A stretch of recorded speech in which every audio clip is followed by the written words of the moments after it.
guys know the Camry's got 10 airbags, a new one? Yeah. You get a knife, a small Toyota knife, and get out of there after the crash. It's like a cocoon. I'm making that up. This page, page 5, is the most important page in the book. This is the kind of page that I try to put in every one of the books that I write that a salesperson can actually use on a daily basis and just sharpen your skills. There always needs to be an anchor, and that would be this page right here, feature, function, benefit, close. Brad, this is where I think salespeople struggle, on function. I think everything else, I think we got it. So, the feature is what it is. If you guys will let me go through each one of these and explain to you, I would like you to write down the rule of slow down. And I'm going to tell you what this rule is, and then you can decide whether I'm right or not. The rule of slow down.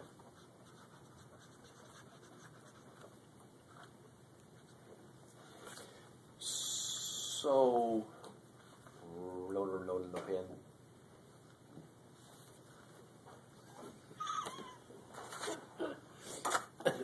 I can't watch you all day write with a crayon. I mean, this is such a shame that I'm having to give you a good pen that you forgot. If you guys turn to page 32, no, I said if. If you turn to 32. Could I teach 32 right now out of order, Lee? Do you think I can? You certainly could. Why? Because you're capable of doing it out I of am order. capable of doing it. Absolutely.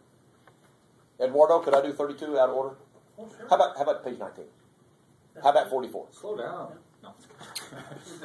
How come I can do that? Because you know it. Well, I wrote it. That helps, doesn't it? Yeah. Can't do I will tell you guys something right now. This is from my heart. I would never, ever, ever stand in front of you guys not prepared. Ever. Equally, I can do an EVD presentation with your customer out there on a Tundra, Tacoma, Highlander, Yaris. I'm ready. I've not met them, but I'm ready. I got it in the tank. I've practiced it. Is that where you are? Sometimes. Should be, though. All the time. Yes, sir. I agree. So, I'm out there doing a presentation. I'm trying to explain something to somebody. I understand it because I know what I'm going to say. And I finish and I move over here. They can't understand what I've said until after I've said it. Is there a possibility they're still thinking about that when I move to the next feature? And then I move to the next feature? And then could I outpace their ability to understand? If I do that, what happens to the customer? They're shut out. I watch salespeople out there going, you can see it through the window. You can go like, woo, done. Because that customer's going to start looking around like this. And, it's crazy. It's because they got 7 minutes to build that value before the demo. Who said? 7 minutes. Who said? Sometimes you have to slow the push.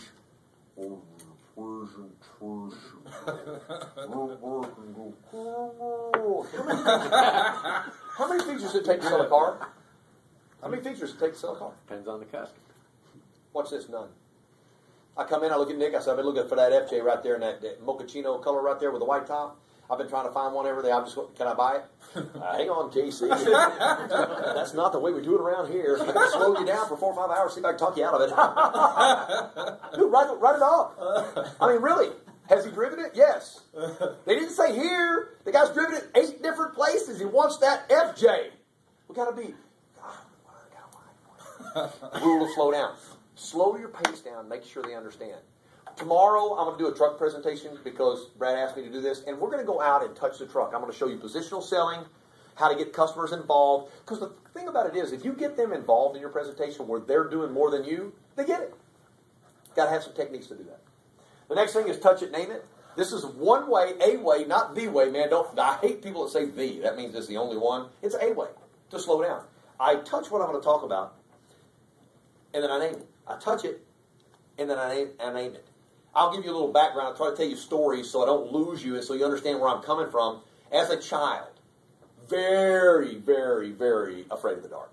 I tell you right now, if you drop me off in the middle of nowhere in the dark right now, I'm still not that good. I like the light. Light is good for me. I have them in my house, and if it goes out, I got candles. I like some light. My mother is a witch. You got to know your parents. I mean, if you don't know your parents, I don't know. I gave my mom a broom for Christmas one year, and she started running up and down the block and embarrassed all of us. Right there in the daylight wrote it. We had a cauldron, and she had a hat. As a child, I didn't know what that was all about. My job as a young man was to take the trash out. That was back in the day. Some of you, I can look around the room and say, back in the day, you get it. Some of you don't, because you weren't around back in the day, Nick. But you know what kind of trash cans we had back in the day, Nick? No. A little plastic trash can with a sack in it.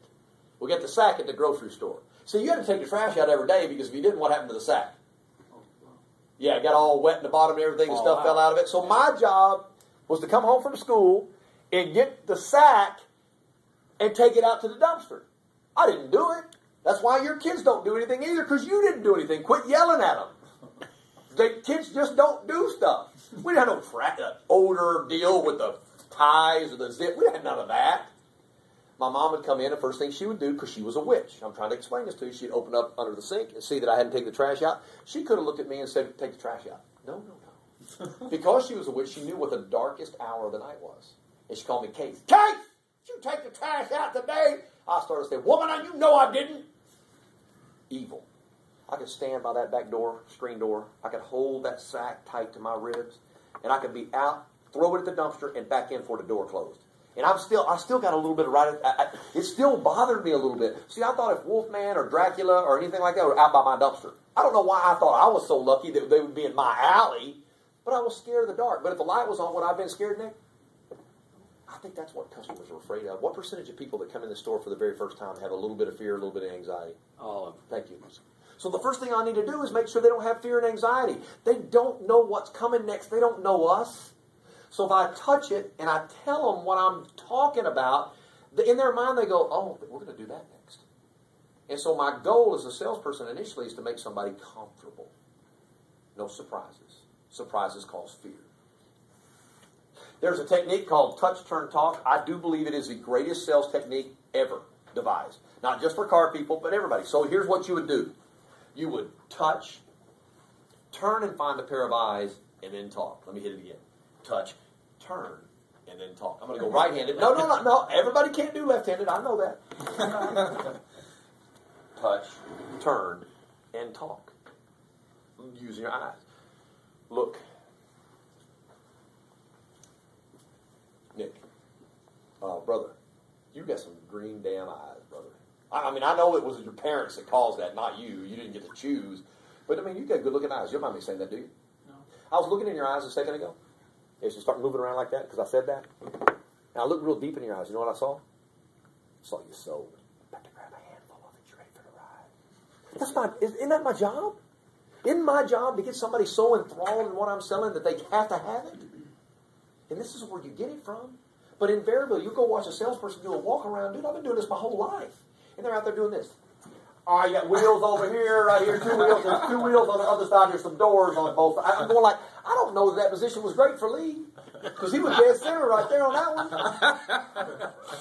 one. But see, I know if Lee gets it or not because I'm looking Lee in the eye. I don't have a clue right here. I've seen customers walk off from salespeople before. Just straight walk off.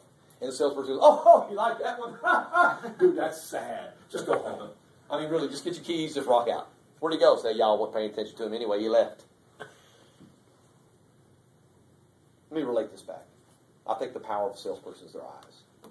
I really do. UFC, boxing. You watch any of that? Anybody watch boxing, UFC ever? Never? Is there anything you do? Well, catch me up later on, will you? Then we'll have dinner. You eat? Not really. New guy.